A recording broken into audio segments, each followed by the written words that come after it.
இப்போ வந்து பார்த்தீங்கன்னா 2/4 ஸ்லீவ் மார்க் பண்ண போகிறோம். அதுக்கு கீழே மடிச்சடிக்கிறதுக்காக நம்ம என்ன பண்ணியிருக்கிறோம், 1/2 இன்ச் லைன் பண்ணியாச்சு. 2/4 அளவு வந்து ஸ்டிச்சிங் அலவன்ஸோட சேர்ந்து நம்ம ஒரு 9.5 வச்சுக்கலாமா? ஸ்டிச்சிங் அலவன்ஸோட சேர்ந்து 9.5, 9.5 இன்ச்சு. ஆப்போசிட்லேயும் ஒரு 9.5 இன்ச் எடுத்துக்கிறோம். எடுத்துட்டு இதுக்கு என்ன செய்ய போகிறோம், லைன் போடுறோம். லைன் போட்டோமா? இப்போ இங்கேருந்து இங்கே எவ்வளோ எடுக்கணும் அடிக்க உயரம்? 2.5, 3, 3.5. இப்போ இந்த பாடிக்கு எவ்வளோ வருது? 3 இன்ச்சு தாண்டா வருது. 3 இன்ச்சு எடுத்தாச்சு. மேலேருந்து கீழே ஆஃப் ஸ்லீவ் என்ன பண்ணமோ அதே ப்ரொசீஜர் தான் இப்போ பண்ணிட்டு இருக்கிறோம். கை சுற்றலை மட்டும் போன டைம் எவ்வளோ வச்சோம்? 5.5. இந்த தடவை 5 வரும். எல்போ கீழே இறங்கும்போது 1/2 இன்ச்சு கம்மியாயிரும். அப்போ இது வந்து எவ்வளோ எடுத்துருக்குறோம்? 5. கை உயரம் எவ்வளோ எடுத்திருக்கோம்? 9.5. இங்கே அடிக்கை உயரம் என்ன எடுத்திருக்கோம்? 3. பேப்பர் கட்டிங் போடும்போது இந்த மாதிரிலாம் எழுதி வச்சுக்கணும். ஆம்கோளுடைய கிராஸ் என்ன? 7.5. அப்போ 7.5. சரியாடா? இப்போ கை சுற்றளவுக்கும் ஆம்கோல் கிராஸ்க்கும் கோடு, ஒரு ஸ்கேல் அளவுக்கு எக்ஸ்ட்ரா ஒரு கோடு. ஓகேங்களா? இப்போ நம்ம என்ன செய்ய போகிறோம், அப்போ சொல்லி கொடுத்த மாதிரி இங்கேருந்து 2, 2.5 ஒரு பாயிண்ட் எடுத்துட்டு அந்த பாயிண்ட்லேருந்து அப்படியே கீழே இறங்கிடணும். இல்லைன்னா ஸ்லீவ் ஸ்கேல் வச்சு யூஸ் பண்ணிக்கோங்க, இது வரல அப்படின்ட்டா. சரியாம்மா? இது வந்து என்ன ஸ்லீவு? வெறும் 2/4 ஸ்லீவ். இந்த 2/4 ஸ்லீவ்ல என்னென்ன மாடல் பண்ணலான்னு தெரியுமா?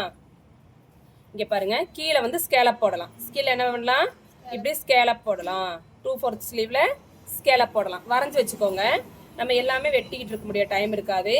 அதனால இதில் டிசைன்ஸ் மட்டும் சொல்லி கொடுக்குறேன். இப்படி ஸ்கேலப் போடலாம். இப்படி ஸ்கேலப் இல்லைன்னா இங்கே என்ன செய்யலாம் தெரியுமாடா? தாஜ்மஹால் டிசைன் போடலாம். இந்த தாஜ்மஹால் டிசைன்ஸ்க்கு வந்து அகலம் ஒரு 1.5 இல்லைன்னா 2 இன்ச் எடுத்துக்கலாம்.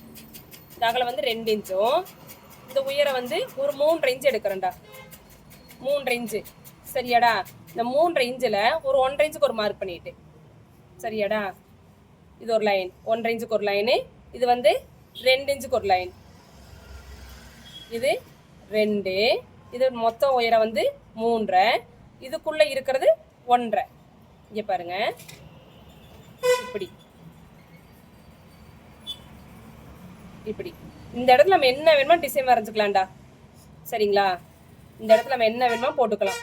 போட்டு இதை வெட்டிட்டு இந்த இடத்துல நம்ம என்ன பண்ணிக்கலாம், பேட்ச் ஒர்க் ஏதாவது பண்ணிக்கலாம். புரியுதா? கீழ் சைடு இதை வந்து வெறும் வீயா கூட வெட்டி விடலாம். இப்போ வந்து ஒரு நெட்டட் கிளாத் வைக்கிறாங்க. இந்த மாதிரி வீயா வெட்டிட்டு என்ன செய்யறாங்க, நெட் கிளாத் வச்சுக்கிறாங்க. இந்த இடத்துல நம்ம என்ன சேஃப் வேணுமா கேன்வாஸால திருப்பிட்டு அந்த இடத்துல பேட்ச் ஒர்க்கு கிளாத் வச்சுக்கலாம். அப்படி இல்லைன்னா இன்னொரு மாடல் இருக்குது. இந்த சென்டர் இருக்குல்லடா, இந்த சென்டர்ல என்ன பண்ணலாம்னா வாட்டர் ட்ராப் மாதிரி வரையலாம், ஐ மாதிரி வரையலாம், இல்லைன்னா ஒரு இப்படி வரையலாம். இதுலயும் அதே மாதிரி தான் ஒரு ஹார்ட் கொடுக்கலாம். இப்படி ஹார்ட் மாதிரி கொடுக்கலாம். சரியா? இந்த மாதிரி என்ன வேணுமோ வரைஞ்சிட்டு இந்த இடத்துல என்ன செய்யலாம், ஹோல்ஸா வேணாலும் ஹோல்ஸா விடலாம், இல்லைன்னா பேட்ச் ஒர்க் பண்ணிக்கலாம்.